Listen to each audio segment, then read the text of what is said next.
వందనాలు తెలియపరుస్తున్నాను. దేవుడు మనల్ని ప్రేమించాడు. ఇచ్చిన ఈ శ్రేష్టమైన పరిశుద్ధ ఆరాధన బట్టి ఆయనకి వందనాలు తెలియపరుస్తూ కొద్ది సమయము శ్రేష్టమైనటువంటి దైవ వర్తమానమును మనము ధ్యానం చేసుకుందాం. అదే రీతిలో మరి వచ్చే వారం నుంచి కూడా ప్రకటించబడినటువంటి రీతిలో చిన్న బిడ్డలకు సండే స్కూల్ ప్రారంభించబడుతుంది. ఆమేన్. అయితే సమయం ఏంటి, సమయం ఎప్పుడు అనేటటువంటి విషయం వచ్చే వారం తెలియపరుస్తాను పిల్లరా. అంటే మొదటిగా మనం ప్రారంభం చేస్తున్నాం కావున ఆ రోజు సాయంకాల వేళలో ఆ యొక్క ప్రారంభపు మరి ప్రార్థన ఉంటుంది. కావున చిన్న బిడ్డలందరూ కూడా బలపరచడానికి మరి అందరికీ తెలిసినటువంటి సుపరిచితమైనటువంటి మరి దైవజనులు భాస్కర్ రావు గారు, వారి స్వగ్రామం పేర్లండి. మరి వారు ఎక్కువగా ఈ యాక్టివిటీస్లో పాల్గొంటూ ఉంటారు. ఈ యాక్టివిటీస్లో మరి చిన్న బిడ్డలను ప్రోత్సహించడంలో, ప్రేరేపించడంలో మరి వారు ఎక్కువగా ప్రయాసపడుతూ ఉంటారు. ప్రభు రాజ్యాన్ని మరి చిన్న వయసు నుంచే కట్టాలనేటటువంటి ఆలోచనతో వారు రాష్ట్రంలో అనేక ప్రాంతాలకు తిరుగుతారు. వాళ్ళు అనేక ప్రాంతాలకు, అనేక చోట్లకు వెళ్ళి వారు ప్రత్యేకంగా మరి చిన్న బిడ్డల్ని బలపరుస్తూ ఉంటారు. కావున మరి వారు మొదటిగా మన మొదటి ప్రారంభపు మరి కూడికకు వారు రాబోతూ ఉన్నారు. మరి వారి పక్షమై ప్రభునకు వందనాలు తెలియపరుస్తూ మరి సమయం ఏంటి అనేటటువంటిది వచ్చే వారం మొదటి మన ఆరాధనలో తెలియపరుస్తాను. అంటే సాయంకాల వేళలో అది ప్రారంభమవుతుంది. కనుక ప్రారంభపు ఆ ప్రార్థనలో చిన్న బిడ్డలు మాత్రమే కాదు కానీ మనమందరం కూడా పాల్గొనాలి. పుల్లారా, మనందరం కూడా పాల్గొంటే మన బిడ్డలను మన మనవళ్ళను ప్రభు సన్నిధిలోనికి పంపుట ద్వారా ఏ మేలు పొందుతాం, ఎలాగా వారి ద్వారా ప్రభు పనిని జరిగించవచ్చు, ఎలాగా చిన్న వయసు నుంచే వారిని మనము బలపరచవచ్చు అనేటటువంటి విషయాలు దైవజనులు మరి చిన్న బిడ్డలతో మాత్రమే కాదు మనతో కూడా మరి వాళ్ళు మాట్లాడతారు. కావున ఆ ప్రోగ్రాం దాదాపుగా గంటన్నర జరిగిద్ది. ఆ గంటన్నర ప్రోగ్రాంలో మనం అందరం కూడా పాల్గొన్నట్లుగా మరి ప్రార్థనాపూర్వకంగా మనము సిద్ధపడదాం. చిన్నపిల్లలు ఎంతమంది వస్తారా ఏంటా అనేది అప్రస్తుతం. మనకి ఒక్కరున్నా ఇద్దరున్నా మనం ప్రారంభం చేస్తే మరి దేవదేవుడు రాను దినాల్లో మన బిడ్డలను కూడా బలపరుస్తాడు. కావున కాబట్టి ఈ విషయాలు మీరు జ్ఞాపకం చేసుకోండి పుల్లారా. సమయం అనేటటువంటిది మరి వచ్చే వారం చెప్పబడతా ఉంది. ఈ మరి కార్యక్రమం కూడా ప్రభునకు మహిమార్థమై జరుగునట్లుగా మీరందరూ కూడా మీ అనుదిన ప్రార్థనలో మరి ప్రతిరోజు జ్ఞాపకం చేసుకునండి. అందరికి ఇష్టమే కదండి కండక్ట్ చేయటం? ఇష్టమేనా? ఆమేన్. మన బిడ్డలను కూడా మనం భక్తిలో చిన్న వయసు నుంచే మనం ఎదిగేటట్లుగా మనము చేద్దాం. ఆ రీతిగా మనము మన సంఘం అంతా కూడా సిద్ధపడినట్లుగా ఈ వారం దినాలు కూడా మన బిడ్డల్ని మనం సిద్ధపరచుకొని ఆటంకం ఏమున్నదండి, ఎవరికి ఆటంకం ఉండదు, ఆరాధనలకి ఆటంకం ఉండదు. మనం ఎవరికి ఆటంకం లేనటువంటి సమయంలో ప్లాన్ చేసుకుందాం. మళ్ళీ ఇక్కడ మైక్ పెట్టి పక్కన ఆ మైకు గందరగోళం ఏమి లేకుండా ఒక టైం అనేటటువంటిది మనం సెట్ చేసుకొని ఎవరికి ఆటంకం లేకుండా మన కార్యక్రమాన్ని మనం కొనసాగించుకొని మనం ముందు కొనసాగిపోదాం. కాబట్టి ఈ విషయాన్ని బట్టి మీరు ఈ వారం దినాలు కూడా ప్రార్థించండి. ప్రభు మరి ఈ పరిచర్యను కూడా చిన్న బిడ్డల సండే స్కూల్ పరిచర్యను కూడా మరి ప్రభు బలపరిచినట్లుగా మరి మీరందరూ కూడా ప్రార్థించాలని ప్రభు నామమున తెలియపరుస్తూ కొద్ది సమయము శ్రేష్టమైనటువంటి లేఖనాలని మనము ధ్యానం చేసుకుందాం. పిల్లరా, సంఖ్యాకాండంలో ఉన్నటువంటి ఒక మాటను మనం చదువుకుందాం. సంఖ్యాకాండము 24వ అధ్యాయము 5వ వచనాన్ని మనం చదువుదాం. సంఖ్యాకాండములో చదవండి పిల్లరా. యాకోబు నీ గుడారములు ఇశ్రాయేలు నీ నివాస స్థలములు ఎంతో రమ్యమైనవి అనే మాట అక్కడ మనం చూస్తున్నాం పుల్లరా. ఈ మాట ఎవరు పలుకుతున్నారు అని గనక ఆలోచన చేస్తే బిలాము పలికినట్లుగా పై వచనాల ద్వారా మనం చూస్తూ ఉండొచ్చు. అతడు పరవశుడై దేవదేవుని యొక్క దర్శనము పొంది చెప్తూ ఉన్నటువంటి మాట, యాకోబు నీ గుడారములు ఇశ్రాయేలు నీ నివాస స్థలములు ఎంతో రమ్యమైనవి అని పలికాడు ఆయన. నీ గుడారము నీ నివాస స్థలము ఎంతో రమ్యమైనవి. గుడారము అనగా రెండు అర్థాలు ప్రియులారా. మొదటిది మనం నివసించేటటువంటి గృహము అని అర్థం. రెండోది మన దేహము అని అర్థం. గుడారం అనగా మనం నివసించేటటువంటి గృహము. రెండవ శ్రేష్టమైనటువంటి అర్థం ఏంటంటే మన యొక్క దేహము. అయితే ఇక్కడ ఆ మనుష్యుడు చెప్తూ ఉంటున్నటువంటి మాట, నీ గుడారములు ఎంతో రమ్యమైనవి, నీ నివాస స్థలము ఎంతో రమ్యమైనవి. ఆమేన్. మన గుడారము మన నివాస స్థలము ఎలాగుందంటే రమ్యమైనవిగా ఉంది అని భక్తుల ద్వారా మనము తెలుసుకున్నాం. అయితే నిజముగా మన గుడారము లేదా నివసించేటటువంటి గృహము లేదా మన యొక్క దేహము నిజముగా రమ్యమైనవిగా ఉన్నవా? అర్థమవుతుందా పుల్లారా? మన గుడారము రమ్యముగా, మన దేహము దేవునికి ఇష్టమైనదిగా ఉన్నదా అనేటటువంటి ప్రశ్నను సంధించుకొని ఆ మాటల్ని నేటి ఉదయకాల సమయంలో మనం ధ్యానం చేద్దాం. పుల్లరా, మన గుడారాలు ఎలా ఉన్నాయి? అర్థమైందండి? మన గుడారాలు ఎలా ఉన్నాయి అనగా మన నివాస స్థలాలు ఎలాగున్నాయి, మన దేహము ఎలాగ ఉన్నది. ఒకసారి ప్రశ్న సంధించుకోండి. లేఖనంలో ఎలాగ ఉన్నది అని రాయబడి ఉంది? రమ్యముగా. ఆమేన్. లేఖనంలో గుడారాలు ఎలాగున్నాయని రాయబడ్డాయి?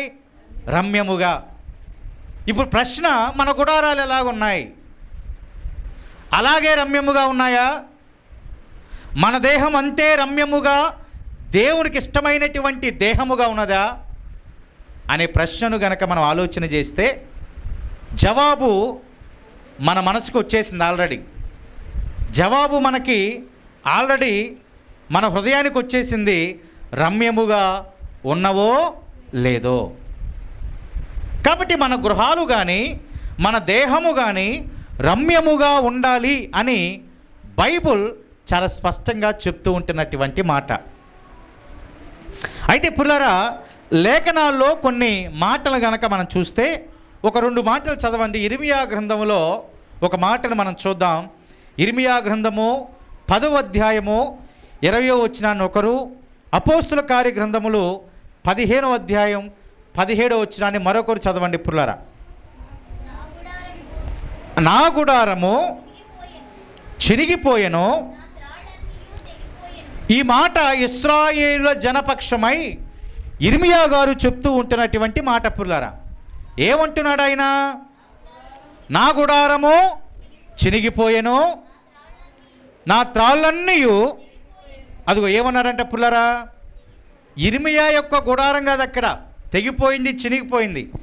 ఇశ్రాయేలుల జనపక్షమై చెప్పబడుతున్నటువంటి మాట అది. నా గుడారం ఏమైందంట? చినిగిపోయెను, త్రాళ్ళన్నీ తెగిపోయాను. ఇప్పుడు అపోస్తుల కార్య గ్రంథములో 15వ అధ్యాయం 17వ వచనం, 15వ అధ్యాయం 17వ వచనం. పడిపోయిన దావీదు గుడారమును తిరిగి కట్టెదనని కట్టెదనని, దాన్ని పాడైపోయినటువంటి వాటిని తిరిగి కట్టి దానిని నిలువబెట్టెదనని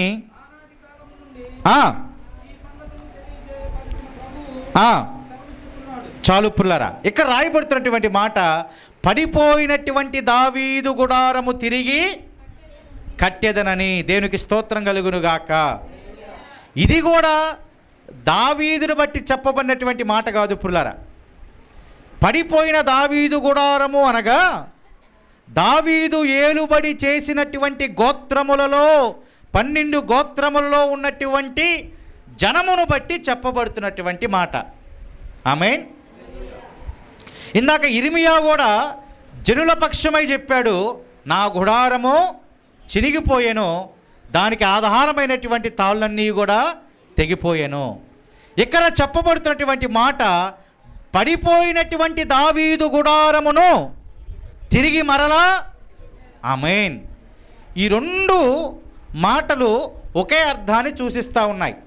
అక్కడ ఇర్మియా గారు చెప్పిన, ఇక్కడ పడిపోయినటువంటి దావీదు గుడారము తిరిగి కట్టెదను అని చెప్పిన చల్లా చెదురుగా అయిపోయినటువంటి జనుల పక్షమై, పుల్లరా ఒక రమ్యమైనటువంటి విధానములో లేనటువంటి జనుల పక్షమై, ఒక సరైనటువంటి పద్ధతిలో క్రమములో లేనటువంటి జనుల పక్షమై లేఖనాలు మాట్లాడుతూ ఉన్నాయి కదా.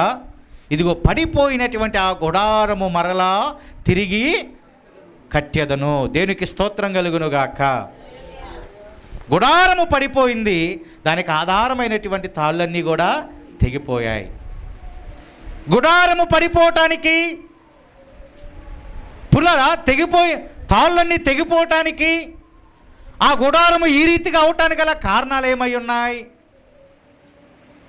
అసలు గుడారం ఎందుకు పడిపోతుంది? ఇశ్రాయేలు దేవుని ద్వారా ఏర్పరచబడినటువంటి జనులు కారా అంటే దేవుని ద్వారా ఏర్పరచబడినటువంటి జనులు వాళ్ళు. దేవుని ద్వారా నడిపించబడినటువంటి జనులు కారా అంటే దేవుని ద్వారా నడిపించబడినటువంటి జనులు వాళ్ళు.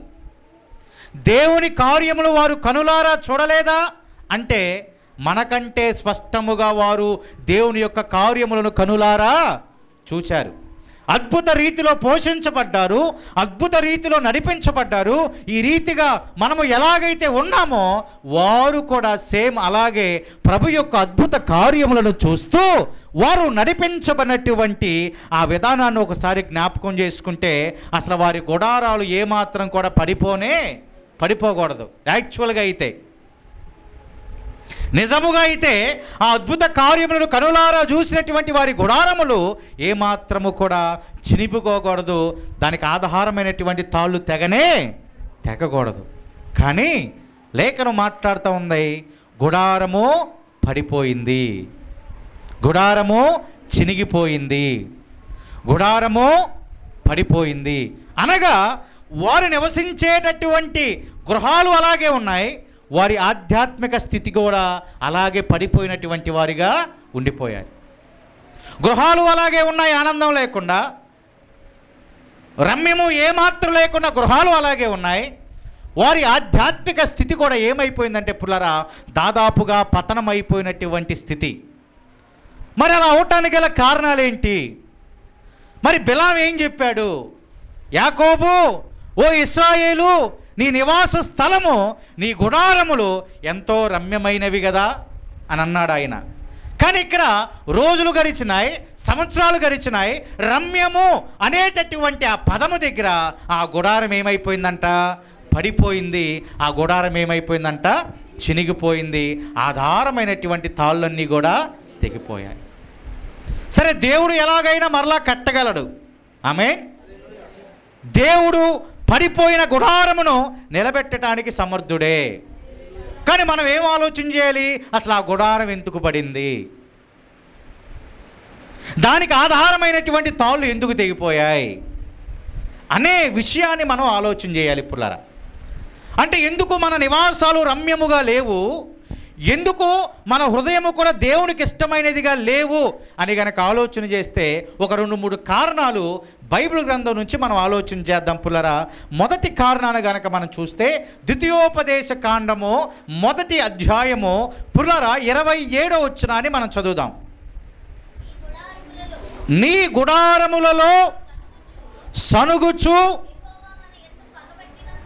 యెహోవా మన యందు పగబట్టినందున మనల్ని సంహరించినట్లు. చాలు పుల్లరా, అక్కడ చెప్పబడుతున్నటువంటి మాట మన గుడారములలో సనుగుచు. అసలు ఎందుకు దేవుడు మమ్ములని ఐగుప్తు చెర నుంచి తీసుకొచ్చాడు? ఈ రీతిగా శత్రుల చేతుల్లోకి మమ్ములను అప్పగించడానికే ఆయన మమ్ములను ఆ ఐగుప్తు చెర నుంచి విడిపించారు కదా అని వారి నివాసాలలో జనులు ఏమనుకుంటున్నారంట? సనుగుచున్నారంట. ఏమనుకుంటున్నారు వాళ్ళు? మన గుడారం ఎలాగుండాలి? రమ్యముగా. కానీ ఈ జనులు ఏమనుకుంటున్నారు? ఇక్కడ సనుగుచున్నారు. గుడారంలో ఏముందంట? గుడారంలో ఏముందంటే పిల్లరా, సనుగుచున్నారంట. దేవుడు మమ్మల్ని ఎందుకు రప్పించాలి అసలని? రప్పించబడే ముందేమో మూలిగారు కదా పిల్లరా, మూలిగారు. పడుతున్న బాధను బట్టి మూలిగారు. అయ్యా విడుదల దయచేయి అని మూలిగి ప్రార్థన చేస్తే దేవుడు వారి మూలుగు విని వారిని జ్ఞాపకం చేసుకొని ఆ చెర నుంచి, ఐగుప్తు బానిసత్వం నుంచి విడుదలనిస్తే, ఇచ్చిన తర్వాత కృతజ్ఞత చూపకుండా వారు ఏమవుతున్నారంట? గుడారాలలో సనుగుచున్నారు. అసలు మమ్మల్ని ఎందుకు తీసుకొచ్చావు? తీసుకురమ్మంది ఎవరండి? ఎవరో తీసుకురమ్మంది? వాళ్ళే. మళ్ళీ ఏమంటున్నారు వాళ్ళు? మమ్మల్ని ఎందుకు తీసుకొచ్చావు అని అడుగుతున్నారు. కారణాలు ఒక్కొక్కటిగా జ్ఞాపకం చేసుకోండి పుల్లరా. మొదటిగా ఆ గుడారాలలో వారు ఏం చేశారంటే సనిగారు. ఆ గుడారాల్లో వారు ఏం చేశారంటే ప్రభువుని స్తుతించకుండా, ప్రభునకు కృతజ్ఞత చూపకుండా, ప్రభుని మనసారా కార్యము చేసినందుకు, ఆ ఘనమైన గొప్ప కార్యములు చేసినందుకు వారు స్తుతించకుండా వారి గుడారాల్లో ఏం చేశారంటే పుల్లారా, వారు సనిగారు. ఇదే మాట మన కీర్తనలో కూడా చూడొచ్చు పుల్లారా. ఒకసారి 106వ కీర్తన చదవండి.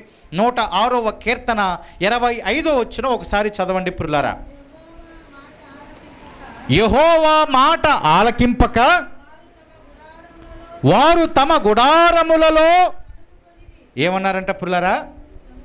వారు తమ గుడారములలో ఎవరి మాట వినక, చూడు, దేవుని మాట లెక్క చేయకుండా, దేవుని మాటను వినకుండా వారు ఏం చేశారంటే పుల్లారా, వారి గుడారములలో సనుగుచూ ఉన్నారంట. సనుగుడు అనేది మన ఆత్మీయ స్థితికి, మన గుడారానికి ఏమాత్రం మంచిది కాదు. ఇప్పుడు మన గుడారం ఎలాగుంది అని ప్రశ్నించుకుంటున్నటువంటి మన గుడారములో ఏముండకూడదని ప్రభు క్లియర్గా మాట్లాడుతున్నారంటే సనుగుళ్ళు ఉండకూడదు. అయితే వారు ఎవరి మాట వినలేదంట? ఆయన మాట వినకుండా పుల్లారా గమనించాలి, ఆయన మాట లెక్క చేయకుండా వారి గుడారములలో నిత్యము ప్రభువుని స్తుతించాల్సింది పోయి, గణపరచాల్సింది పోయి ఏముందంట? సనుగుడు ఉంది. అదే మనం 118వ కీర్తన కనుక ఒకసారి కనుక చూస్తే 118వ కీర్తన 15వ వచనంలో తరచుగా మనం చెప్పుకునేటటువంటి ఒక మాట రాయబడుతుంది పుల్లారా. నీతిమంతుల గుడారములలో రక్షణను గూర్చిన సంగీత ఉత్సాహ సునాదములు వినపడాలి తప్ప సనుగుళ్ళు వినపడకూడదు. దేవునికి స్తోత్రం కలుగునుగాక. ఏముండాలి మన గుడారాలలో? రక్షణ ఉత్సాహ సునాదములు, ఆ సంగీత సునాదములు ఏముండాలంట? రక్షణ ఉత్సాహ సంగీత సునాదములతో మన గుడారములు ఉండునుగాక. ఎందుకు పడిపోయింది గుడారం? ఎందుకు పడిపోయే మన భక్తిలో? ఎందుకు దిగజారిపోయే మన భక్తిలో? లేఖనములో దేవుడు మనతో మాట్లాడుతూ ఉన్నాడు. మన గుడారములో, మన దేహములో ఏముందంటే సనుగుడు ఉంది. సంగీత సునాదాలు లేవంట పుల్లారా. ఏమి లేవంట? సంగీత సునాదాలు లేవు. రక్షణను గూర్చినటువంటి ఉత్సాహ ధ్వని మన గుడారములో లేదు. నిజంగా ఇప్పుడు మన గుడారం ఎలాగుందండి? మనం నివసించే గృహం ఒకవేళ సంగీత సునాదముతో ఉంటే ఎలా ఉండిద్దంట? రమ్యముగా ఉండిద్ది. ఆమేన్. రమ్యముగా. దేవునికి మహిమ కలుగునుగాక. రమ్యముగా. అదే గనక సనుగుడుంటే గుడారం ఏమైపోయింది? అల్లకొల్లోలం అయిపోయింది. గుడారం ఏమైపోయింది? పడిపోయింది. కుటుంబము అననుకూలంగానే అయిపోయింది. మన ఆత్మీయ స్థితి కూడా అననుకూలముగానే అయిపోతుంది. కావున గుడారములో మొదటిగా సనుగుడు ఉండకూడదు. రెండో మాట మీకు లేఖనాల్లో నుంచి నేను చూపిస్తాను. ఏబు గ్రంథం పిల్లరా 11వ అధ్యాయం. ఏబు గ్రంథం 11వ అధ్యాయం 14వ వచనం. పాపము నీ చేతిలో ఉండుట చూచి నీవు దానిని విడిచిపెట్టని ఎడల ఏమన్నాడు పిల్లరా? నీ గుడారములలో నుండి దుర్మార్గతను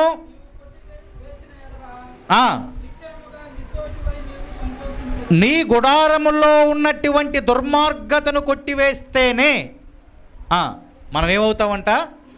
నిత్యముగా నిర్దోషిగా మనం అవుతాం. ఇప్పుడు రెండో మాట ప్రభు మనతో మాట్లాడుతూ ఉన్నాడు. మన గుడారములో ఏముందంట? దుర్మార్గత. నిజంగా ఉందా అంటే నా గుడారం గురించి నాకు తెలుసు, మీ గుడారం గురించి మీకు తెలుసు. అంతే కదండి. ఒకరి గుడారం గురించి ఒకరే మనం కామెంట్ చేయడానికి మనం ఏం అర్హులం కాదు. అర్హత మనకి ఏమాత్రం కూడా లేదు.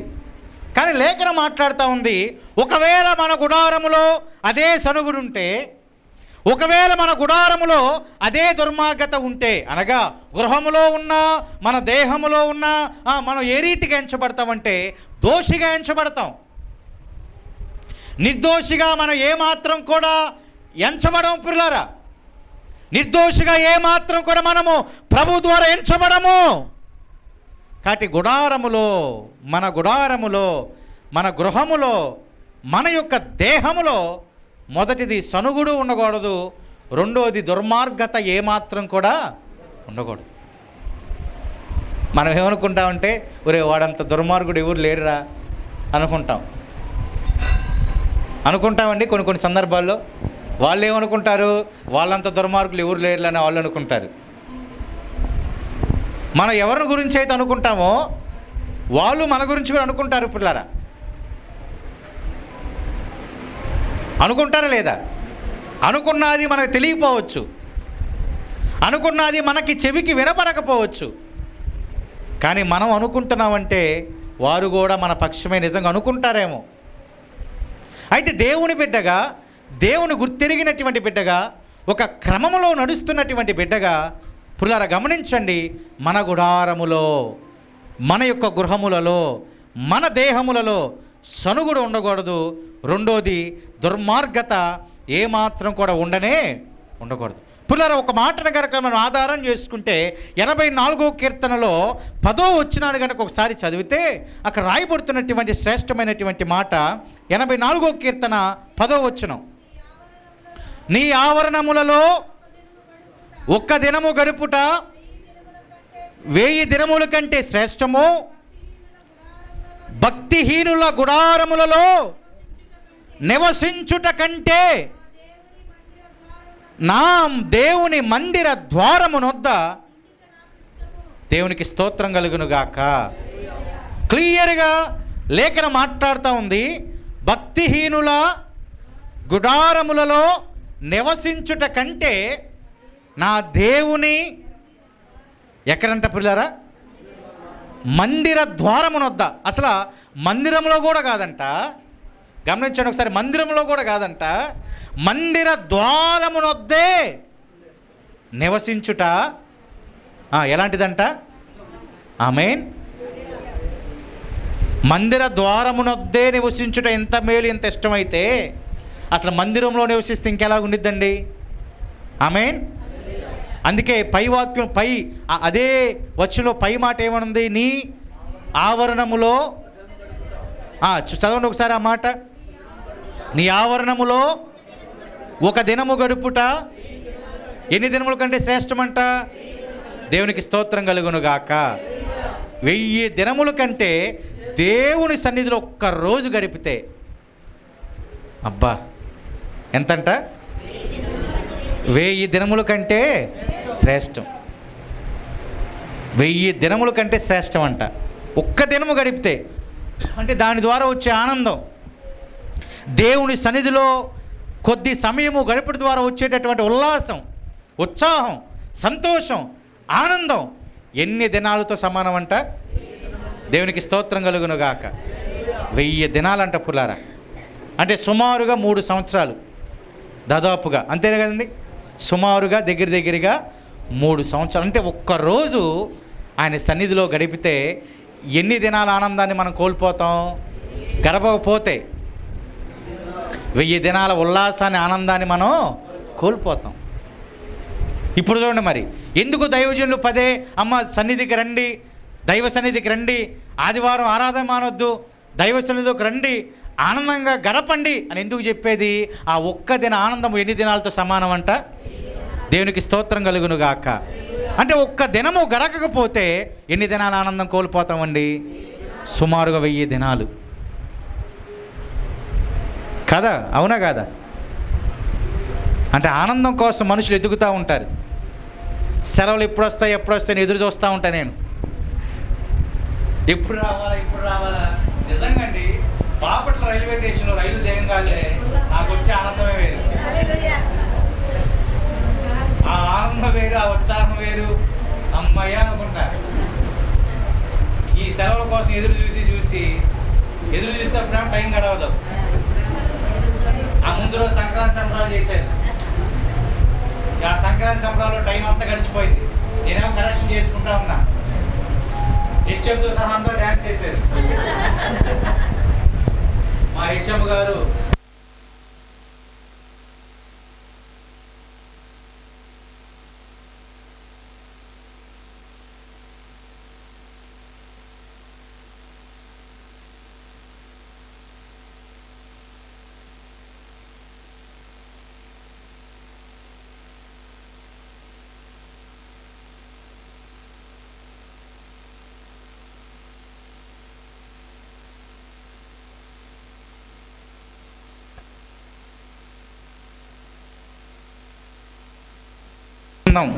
అంటే ఇక్కడికి వస్తే నాకేం కలుగుతుందని ఆనందం. లేఖనం ఏం మాట్లాడుతూ ఉంది? ఒక్క దినము దేవుని సన్నిధిలో గడిపితే 1000 దినాలు ఆనందము, సంతోషము. అందుకే దాని కొనసాగింపుకి ఏమంటున్నాడు?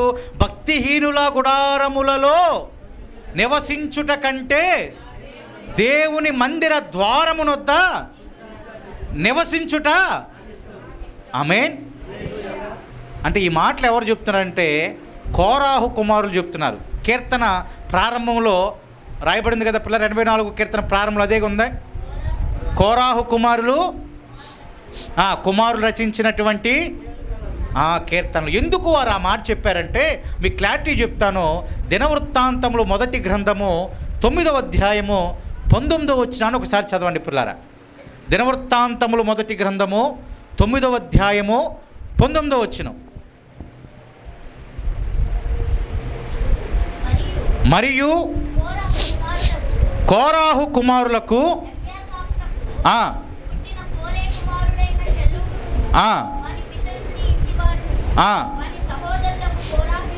కోరాహీలు సేవా సంబంధమైన పని మీద నుండి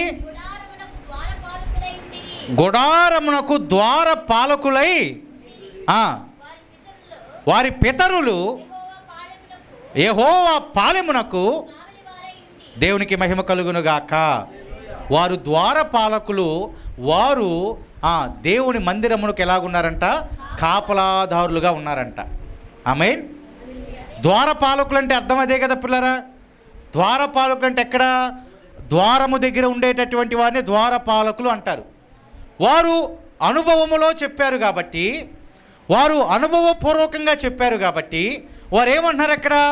భక్తిహీనుల గుడారములో ఒక దినము నివసించుట కంటే ఆ దేవుని మందిర ద్వారమునొద్ద నివసించుట ఇష్టము అన్నారు. వారు అనుభవపూర్వకంగా చెప్తున్నారు ఆ మాట. వారు ద్వారపాలకులు కాబట్టి, కాపలాదారులుగా ఉన్నారు కాబట్టి, అందులో ఉన్న ఆనందాన్ని చూశారు కాబట్టి, సంతోషాన్ని చూశారు కాబట్టి ఈ కోరాహు సంతానం చెప్తున్నారు, అబ్బా ఆ మందిర ద్వారము యొద్ద నివసించుట నాకు మేలు, నాకు ఇష్టము అని వారు చెప్తున్నారు పుల్లారా. అంటే చూడండి, ఇక్కడ భక్తిహీనుల గుడారములో నివసించుట కంటే, ఆ గృహంలో ఉండుట కంటే, ఆ గృహంలో జీవించుట కంటే ఎక్కడ ఉండటం మేలంట? దేవుని మందిర ద్వారమునొద్ద నివసించుట చాలా మేలు పురులారా. ఇక దేవుని మందిరము దగ్గరే అలా ఉంటే, మందిరంలోకి వచ్చి ఒక్క దినం ఉంటే ఆ ఆనందం ఎన్ని దినాలతో సమానం? 1000 దినాలతో. దేవునికి స్తోత్రం కలుగునుగాక. మందిరంలో ఏముంది? వాక్యం ఉంది. మందిరంలో ఏముంది? దేవుని ప్రత్యక్షత ఉంది. మందిరంలో మనకు ఆధారం ఏంటి? దేవుని వాక్యమే. మందిరమునకు రాకపోతే ఆ ఆధారం మనకు ఉన్నది పిల్లలు. అందుకే ఆధారమైన తాళ్ళు ఏమైపోయాయి? తెగిపోయాయి. ఇప్పుడు మనకు ఆధారం ఏంటి?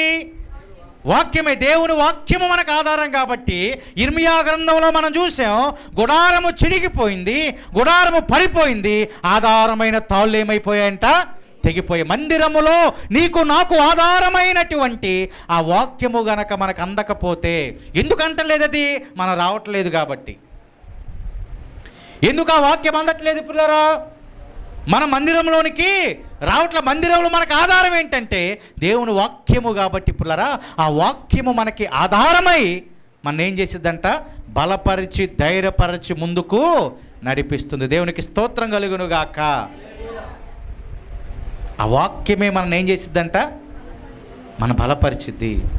కాబట్టి భక్తిహీనుల గుడారములో ఒకరోజు ఉండుట కంటే దేవుని యొక్క మందిరపు ద్వారము దగ్గర ఉండటం చాలా మేలు, చాలా మేలు. దేవుని సన్నిధిలో ఒక్కరోజు గడిపితే ఆ ఆనందం ఎన్ని దినాల పాటు అంట పుల్లారా? 1000 దినాల పాటు. ఆమేన్.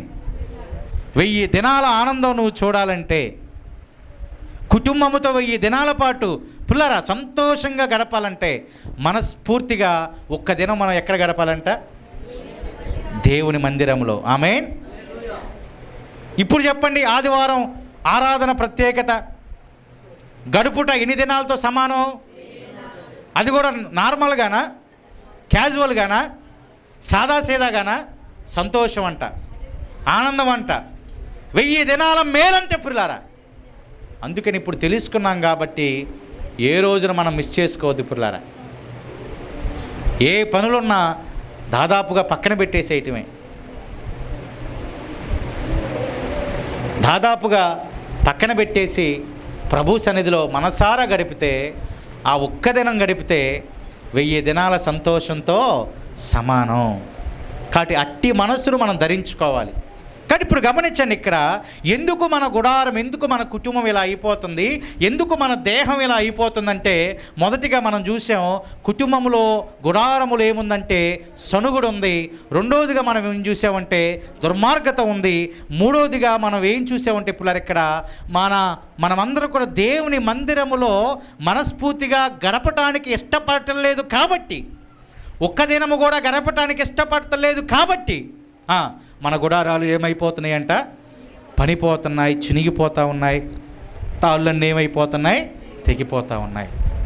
కానీ పడిపోయిన దావీదు గుడారమును నేను కడతానని దేవుడు మాటిచ్చాడు. చెదిరిపోయినటువంటి వారందరి గుడారములను దేహంలో నిలబెడతానని దేవుడు మాటిచ్చాడు పుల్లారా. దేవుడు మాటిచ్చాడు కాబట్టి ఇప్పుడు పడిపోయిన మన గృహము, పడిపోయిన మన దేహము అన్నీ కూడా కట్టబడాలి. ఎలాగా? దేవుని మందిరమునకు వస్తే మన గుడారము కట్టబడిద్ది. దేవుని మందిరంకి వస్తే పడిపోయిన మన ఆత్మీయ స్థితిలో ఇంకా బలాన్ని పొందుకుంటాం, పడిపోయిన ఆత్మీయ స్థితిలో ఇంకా శక్తిని పొందుకుంటాం, ఇంకా దైవ శక్తిని పొందుకొని మనం నడవటానికి ఎక్కువగా అవకాశం ఉంది. కాబట్టి పుల్లారా అలాగ నడిస్తే, కొనసాగితే లేఖనం మన పక్షమై ఏమని మాట్లాడుతూ ఉందంటే, 91వ కీర్తన కనుక మనం చదివితే 10వ వచనంలో ఒక రాయబడుతున్నటువంటి మాట అందరికీ తెలిసేటువంటి మాట. 91వ కీర్తన 10వ వచనము. 91వ కీర్తన 10వ వచనం. ఏ అపాయము నీకు అపాయమేమీ రాదు, ఏ తెగులును, అదిగో ఏ తెగులును. ఆమేన్. 2 మాటలు ఇక్కడ, నీకు అపాయమేమి అంటే నీకు అనగా ఆ గుడారములో నివసించేటటువంటి వారందరికీ అర్థం. దేవునికి స్తోత్రం కలుగునుగాక.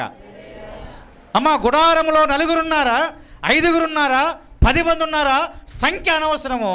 దేవుడు చెప్తున్నాడు కదా, నీకు అపాయము రాదు, నీకు అపాయము రాదు, నీ ప్రయాణములో అపాయము రాదు, నీ ప్రయత్నంలో అపాయము రాదు.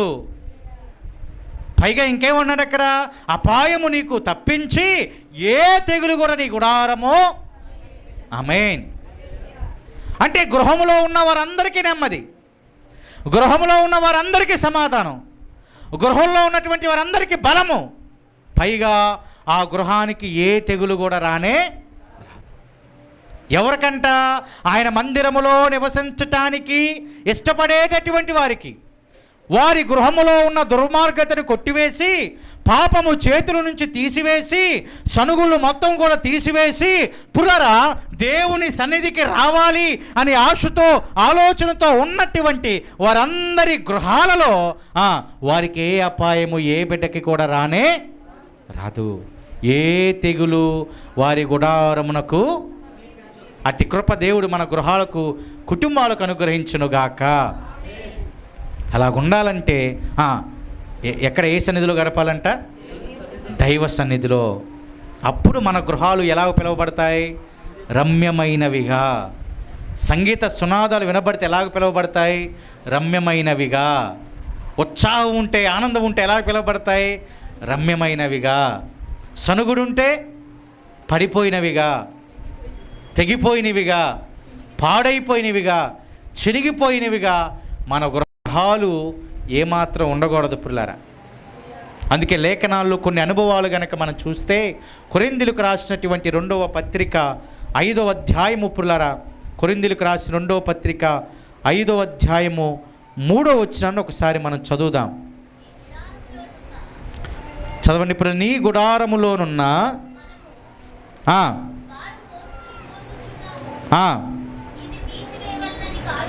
ఇది తీసివేయాలని కాదు కానీ, మత్స్యమునైనది జీవము చేత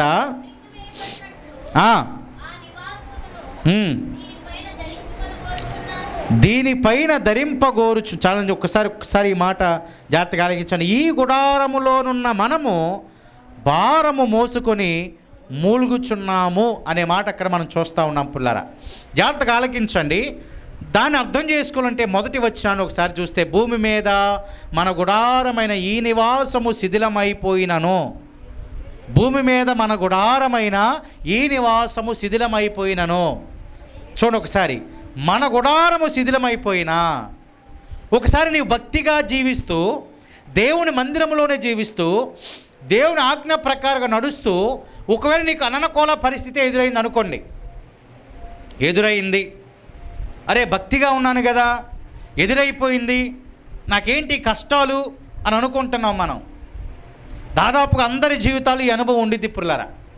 అరే దేవునికి ఇష్టమైన బిడ్డగా ఉంటున్నాను కదా, ఆ ఆజ్ఞ అంతటిని బట్టి నేను పాటిస్తున్నాను కదా, మరి ఏంటి కష్టము అని కొన్ని సందర్భాల్లో నీవు నేను అనుకుంటూనే ఉన్నాం. అందుకే నిన్ను నన్ను బలపరచడానికి లేఖనం మాట్లాడుతూ ఉంది. భూమి మీద మన గుడారమైన ఈ నివాసము శిథిలమైపోయినా, ఈ గృహము శిథిలమైపోయినా, ఈ నివాసము శిథిలమైపోయినా ప్రభు మనం బలపరుస్తున్నాడు. చేతి పని కాక దేవుని చేత కట్టబడినదియు నిత్యమునైన నివాసము పరలోకమున మనకున్నది. దేవునికి స్తోత్రం. ఈ గుడారము శిథిలమైపోయినా, మంచే చేసి ఆజ్ఞనే పాటించి ఈ గుడారమే శిథిలమైపోయినా, ఈ గుడారమే పోయినా, ఆధారమే పోయినా, దేవుని చేత కట్టబడిన పరలోక రాజ్యం అనే గుడారమే దేవుడు మన కోసం ఉంచాడంట. అంటే ఇక్కడ మనకి గృహం ఉన్నా లేకపోయినా, ఇక్కడ శిథిలం అయిపోయినా కాకపోయినా, పురులారా, మనకెక్కడ గృహము గుడారము దేవుడు ఏర్పాటు చేశాడంటే పరలోకములో. ఆమేన్. అంటే పరలోకములో నీకు నాకు ఒక గుడారం ఉంది.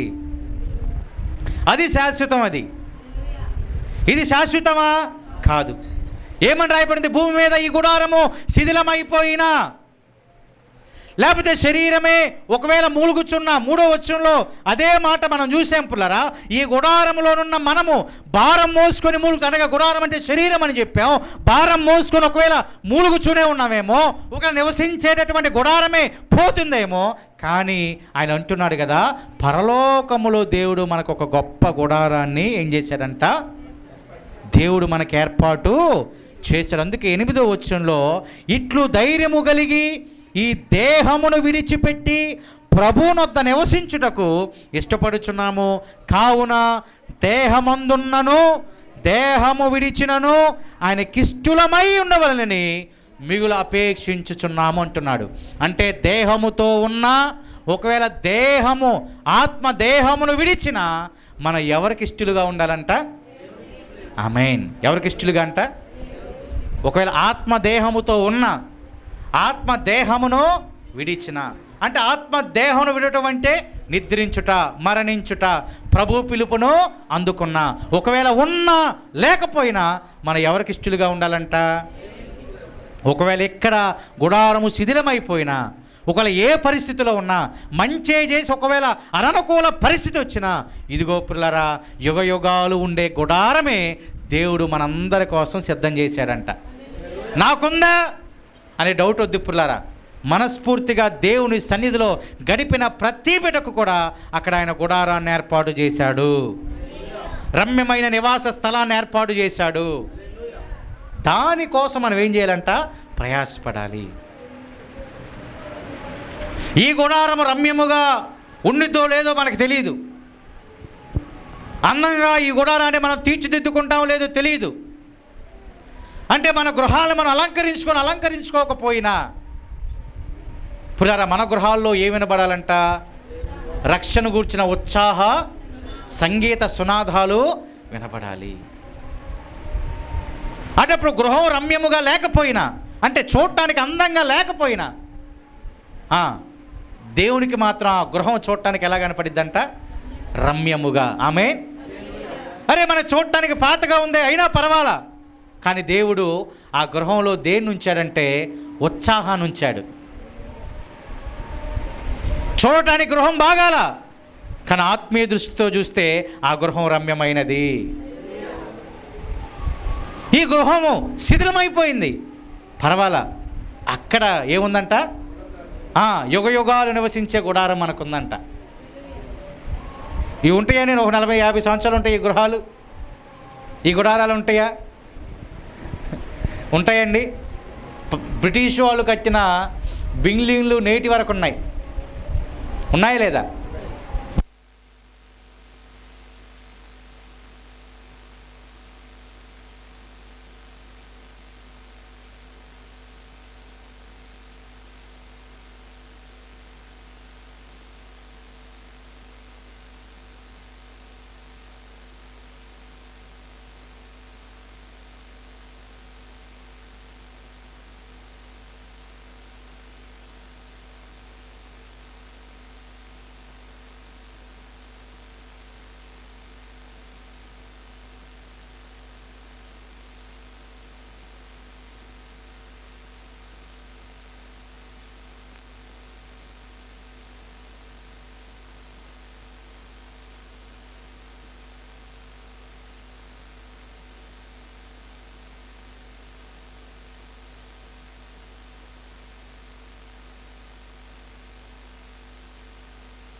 అయిపోయినాయి అనుకోండి.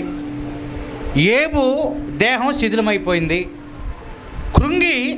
కృషించిపోయింది, ఆధారం ఏమి లేదు. అంటే ఆధారం అంటే దేవుని ఆధారం ఉంది, మనుషులు ఎవరు కూడా అతను ఏమి కూడా పట్టించుకోవట్లా.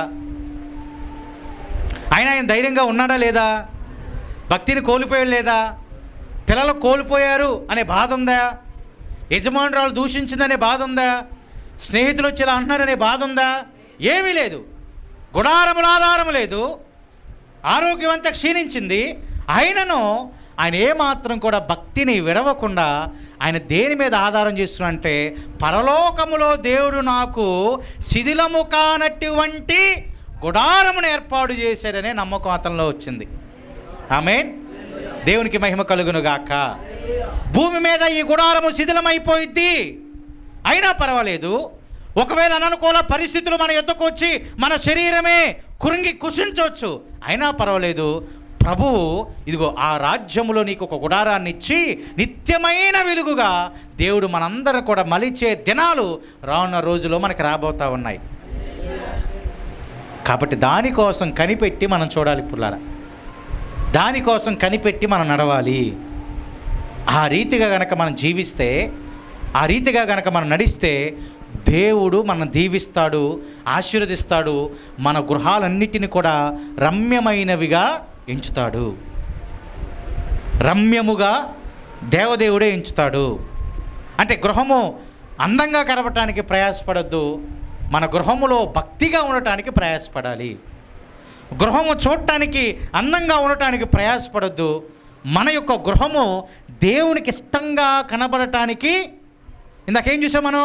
ఈ దేహముతో ఉన్న, దేహమును విడిచిపెట్టిన ఎవరికి ఇష్టమైనట్లుగా మనం కనపడాలంట. ఆమేన్. ఉన్నా లేకపోయినా, పరిస్థితి అనుకూలంగా ఉన్నా లేకపోయినా ఎవరికి ఇష్టముగా మనం కనబడాలంటే దేవదేవునికి. అందుకే భక్తుడైన పేతురు ఒక మాట అంటాడు పులరా. అతను రాసేటువంటి 2వ పత్రిక 1వ అధ్యాయము 13-14 వచనాలు కనుక ఒకసారి చూస్తే, చదవండి ఒకసారి. 2వ పత్రిక 1వ అధ్యాయం 13-14 వచనాలు. మన ప్రభువైన యేసుక్రీస్తు నాకు సూచించిన ప్రకారము నా గుడారమును త్వరగా విడిచిపెట్టవలసినటువంటి వచ్చినని ఎరిగి, నేను ఈ గుడారములో ఉన్నంత కాలము జ్ఞాపకము చేసి మిమ్మల్ని రేపుట న్యాయమని. ఆమేన్.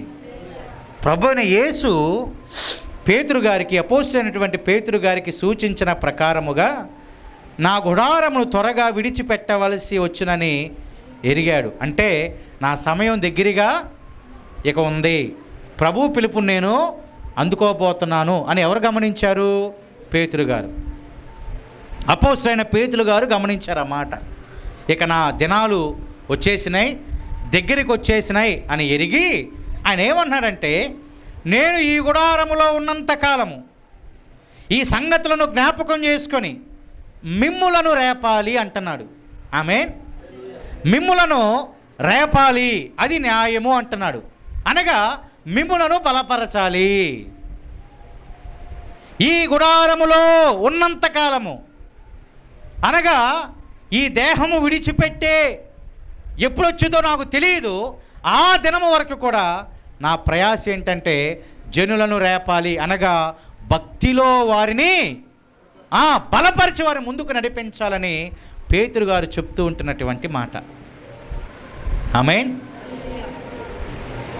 అంటే జనులను రేపాలి, భక్తిలో నడిపించాలి. యేసన్న గారు చనిపోయేటటువంటి దినాల్లో ఒక మాట అన్నారంట. తన దగ్గర ఉన్నటువంటి శిష్యరకం చేసేటటువంటి వారితో, మీరు కూడా యూట్యూబ్లో అందుబాటులో ఉండిద్ది, చూడొచ్చు పులారా. ఆయన మరణపు దినాల్లో, చివరి దినాల్లో మంచం మీద ఉన్నప్పుడు ఆయన అంటారంట కదా, ఒక్క ఛాన్స్ నాకు దేవుడు మరలా ఇస్తే మరలా మొత్తం ఒక ఊపు వస్తానరా అన్నాడంట. ఆమేన్. ఏమన్నాడంట? అంతా ఒక ఊపి వస్తానంట. అంత గొప్పగా పరిచర్య జరిగించాడు. చూడండి, అతను తెలిసిపోయింది చనిపోతానని, అర్థమైపోయింది ప్రభు పిలుపు నాకు కొన్ని దినాల్లో ఉందని. కానీ యేసన్న గారిలో ఉన్నటువంటి ఆలోచన, యేసన్న గారిలో ఉన్నటువంటి భక్తి ఒక్క ఛాన్స్ ఇస్తే మరలా ఒక ఊపి వస్తాం. యేసన్న గారు పరిచర్య చేసినట్లుగా నేటి దినాల్లో ఎవరు చేయలేరండి. ఆమేన్. ఆయన తిరిగినట్లుగా ఎవరు కూడా తిరగలేరు. ఇక్కడ ఇదే అనుభవం పేతురు గారు కూడా ఏమంటున్నారు, ఎప్పుడు నాకు పిలుపు వచ్చిందో తెలియదు, కానీ వచ్చేంతట్లో మిమ్ములను రేపుట నాకు న్యాయం అనిపిస్తుంది. ఈ సంగతులను ఆజ్ఞాపించి, అంటే చాలా విషయాలకు రాయబడి ఉన్నాయి. అంటే కల్పనా కథల వైపుకి వెళ్ళొద్దని కొన్ని హెచ్చరికలు పేతురు గారు చేశారు. కాబట్టి ఈ సంగతులను మీకు చెప్పి మిమ్ములను భక్తిలో పెంచుట నాకు న్యాయం అనిపిస్తుంది అంటాడు. ఆమేన్. చూడండి ఒకసారి ఆ మాట కూడా కింద వచ్చినాను కనుక ఒకసారి మనం చూస్తే పుల్లారా, నేను మృతి పొందిన తర్వాత కూడా మీరు నిత్యము వీటిని జ్ఞాపకము చేసుకున్నట్లు జాగ్రత్తగా చేతును, ఎలయనగా చమత్కారముగా కల్పించిన కథలను అనుసరించి మన ప్రభువైన యేసుక్రీస్తు యొక్క శక్తిని, ఆయన రాకను మేము మీకు తెలుపలేదు కానీ చమత్కారంగా తెలపలేదంట, కల్పనా కథల ద్వారా తెలపలేదంట, కానీ ఆయన మహాత్మ్యమును మేము కనులారా చూచిన వారమై తెలిపితిమి. కనులారా చూచిన వారై అనుభవించిన విషయాలనే అపోస్తలులందరూ కూడా జనులకు బోధించడానికి ఇక్కడ మనం చూడవచ్చు పుల్లారా. అంటే కల్పనా కథలతో చెప్పాడా? లేదు. చమత్కారంతో చెప్పాడా? లేదు. ప్రత్యక్షంగా చూచిన అనుభవాల ద్వారా వారు వాక్య పరిచర్య చేసినట్లుగా లేఖనాల ద్వారా మనం చూస్తున్నాం. మీరు కూడా నిత్యము వీటిని జ్ఞాపకం చేసుకునటానికి జాగ్రత్తగా నేను చేస్తానంట. అంటే మనం కూడా జాగ్రత్తగా నిత్యము వాటిని జ్ఞాపకం చేసుకుంటూ ఏ రీతిగా ప్రయాసపడ్డారు, ఏ రీతిగా ఈ వాక్యం ఇక్కడ వరకు తీసుకొచ్చారు. మనకంటే శ్రేష్టమైన గనులు చనిపోయారు, మనకంటే శ్రేష్టమైన దైవజనులు చనిపోయారు, క్రీస్తు కోసం హతసాక్షులయ్యారు, ఇక్కడ వరకు పరిచయం నడిపించాడు, వాక్యాన్ని తీసుకొచ్చారు. మరి ఇప్పుడు మనం ఎంత జాగ్రత్తగా ఉండాలండి, ఎంత జాగ్రత్తగా నడవాలి మనం, ఎంత జాగ్రత్తగా దాన్ని పాటించాలి మనం. ఊరుకూరికినే ఆ మహత్యాన్ని పోగొట్టుకుంటామా? ఊరుకూరుకునే ఆ ప్రభావాన్ని పోగొట్టుకుంటామా? ఊరుకూరుకునే ఆ యొక్క దేవుని కృపను మనం పోగొట్టుకుంటామా? కాదు పుల్లారా. ఎంతో భారముతో వారు పరిచర్యని జరిగించి ఇప్పటి వరకు తీసుకొచ్చినటువంటి వారిని జ్ఞాపకం చేసుకుంటూ మన జీవితాల్లో మనము జాగ్రత్తగా నడవవలసినటువంటి అవసరం ఉంది పుల్లారా. అలాగ నడిస్తేనే మన గుడారము రమ్యముగా ఎంచబడుతుంది. అలాగ నడిస్తేనే మన గుడారము, మన శరీరము రమ్యమైనదిగా, దేవునికి ఇష్టమైనదిగా ఎంచబడుతుంది. కానీ అలాగ జీవించినంత కాలము మన గుడారము కానీ, గృహము కానీ, మన జీవితాలు కానీ, ఆధ్యాత్మిక భక్తి కానీ రమ్యముగా ఎంచబడనే. చివర ఒక మాట చూపిస్తాను. తీతుకు రాసినటువంటి పత్రిక 2వ అధ్యాయము 14వ వచనంలో ఉన్నటువంటి ఒక మాట కనుక మనం చూస్తే పుల్లారా, అక్కడ రాయబడుతున్నటువంటి ఆ మాటను ఒకసారి మనం చదువుదాం. చూడండి. ఆయన సమస్తమైన దుర్నీతి నుండి మనలను విమోచించి సత్క్రియల యందు ఆసక్తి కలిగిన ప్రజలను తన కోసము పవిత్రపరచుకొని, ఆమేన్. చూడండి, తన కోసం పవిత్రపరచుకొని తన సొత్తుగా ఎవరినంట? సత్క్రియలందు ఆసక్తి కలిగినటువంటి వారిని. సత్క్రియలందు ఆసక్తి కలిగినటువంటి వారిని. ఇంకొకసారి మరొకసారి చదవని పిల్లలు మీకు అర్థమైద్ది. ఆయన దుర్నీతి నుండి, గమనించండి మొదటి మాట, దుర్నీతి నుంచి మనం విడిపించాడు. నెంబర్ 1, దుర్నీతి నుంచి విడిపించాడు. ఎందుకు విడిపించాడంటే సత్క్రియలందు మనకేముందంట? ఆసక్తి ఉంది. సత్క్రియలందు, మన మంచి క్రియలందు ఆసక్తి ఉన్నాం కాబట్టి ఆయన దుర్నీతి నుంచి మనల్ని తొలగించి సత్క్రియందు ఆసక్తి కలిగినటువంటి మనల్ని తన కోసం మనల్ని ఏం చేశాడంట? ఆమేన్. ఇప్పుడు ఆయన కోసం మనల్ని ఎలాగ చేసుకున్నాడు? పవిత్రపరచుకున్నాడు. ఆమేన్. చూడండి, ఆయన కోసం మనల్ని ఏం చేశాడంట? పవిత్రపరచుకొని ఆయన మనల్ని ఎలాగ చేసుకున్నాడంటే సొత్తుగా. ఆమేన్. ఇప్పుడు మనం ఎవరికి సంబంధించినటువంటి సొత్తు అండి? ఎవరికి సంబంధించిన సొత్తు? ఎందుకయ్యాం? ఆయన మనల్ని ఏం చేశాడు? ఎలాగా దుర్నీతి నుంచి తీసివేసి పవిత్రపరచి సత్క్రియను ఆసక్తి మనలో ఉందని గుర్తిరిగి ఆయన మనల్ని ఏర్పరచుకున్నాడు. ఇప్పుడు మనము ఆయన యొక్క సొత్తు. అర్థమైంది కదా? ఇప్పుడు మనం ఆయన యొక్క సొత్తు కదా. ఇప్పుడు ఆయన మనల్ని పవిత్రపరిచాడు కదా, ఆయన కోసమే ఏర్పాటు చేసుకున్నాడు కదా. మరి నిజంగా మనం ఆయన కోసం జీవిస్తున్నావా అని అర్థమైందా? నిన్నే ఎందుకు ఏర్పాటు చేశాడు?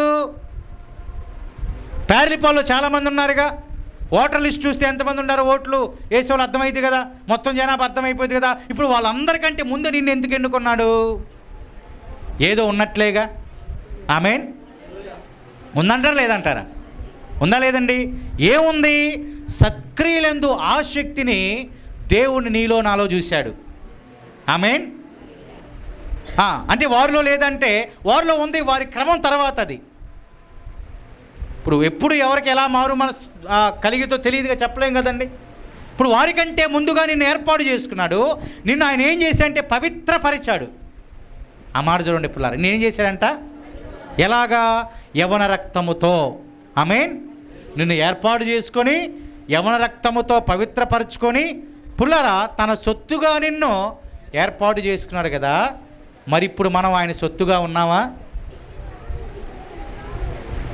అంటే ఒకసారి ఆలోచన చేయండి, సొత్తుగా ఉన్నావా? విశేష ఆసక్తి కలిగిన వారిని తన కోసం ముందుగా ఏర్పాటు చేసుకున్నాడండి. ఎందుకంటే ఆయనకి ఇప్పుడు మనం సొత్తుగా అయిపోయాం. ఇక ఈ దేహం మనది కాదు, ఈ శరీరం మనది కాదు, మన ఎవరి సొత్తు అంట? లేఖనం ఏం మాట్లాడుతుంది? విలువ పెట్టి కొనబడినటువంటి వారిమి గనక. ఆ మాట చూడండి, విలువ పెట్టి కొనబడ్డామంట. మనం విలువ పెట్టి కొనబడ్డామంట. ఇప్పుడు ఎవరి సొత్తు మనం? దేవుని సొత్తు కదా, పవిత్రపరిచారు కదా. మరి ఆయనకి అంతే పవిత్రంగా జీవిస్తున్నామా? అంతే సొత్తుగా మనం అయ్యామా? ఇక సొత్తు అంటే దాని అర్థం ఏంటంటే కంప్లీట్గా ఇక ఆయనదే అని అర్థం. ఈ శరీరం ఇంకా మనది, ఈ దేహం మనది.